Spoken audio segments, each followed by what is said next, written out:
Криминалци напаѓаат полицајци со солзавеци, тоа во станица. Побудален возач се движи по плочник па боде со нож.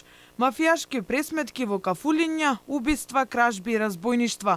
Македонија станува се по небезбедно место за живење. И додека речиси секој ден сме сведоци на нови сериозни инциденти, надлежните од рака вадат бројки и се фалат дека наводно криминалитетот бил намален. Експолицискиот началник Љубомир Ѓурчевски вели дека со статистика може да се игра и да се прикажува само она што некому му одговара, но дека ноторен факт е оти реалната состојба е друга. Кога ќе ги погледнеме од тој аспект кој што создаваат најголем револт кај граѓаните, за да се чувствуваат небезбедни, морам да ја спомнам и трговијата со дрога, пресметките на организираните криминални групи заради превласт на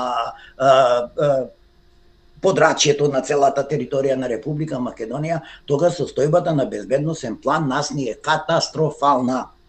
Ќе видите дека криминалот е во пораз, да не кажемо едно 300%, сигурно повеќе кривични дела има извршено од 2012 за разлика од 2012. Во исто време, полицијата, криминалот и корупцијата кои дебело се инсталирани институционално доведоа во МВР да се изгуби професионалноста, вели екс-началникот. Знаеш ли кој сум јас е прашањето што ги плаши полициските службеници да ги спроведат законските норми. Тоа е рак раната на функционирањето на Министерството за внатрешни работи. Значи, корупцијата и политизацијата на институцијата, особено која што политизација ни се случува во последниве години, доведе до ситуација да се изгуби професионалноста во Министерството за внатрешни работи, во Министерството за внатрешни работи да се вработуваат лица со крим досиеа, значи познати сторители на кривични дела кои што дури биле и осудувани во одредена област. Спротивно од това, министерот Оливер Спасовски се пофали дека вкупниот криминалитет во државата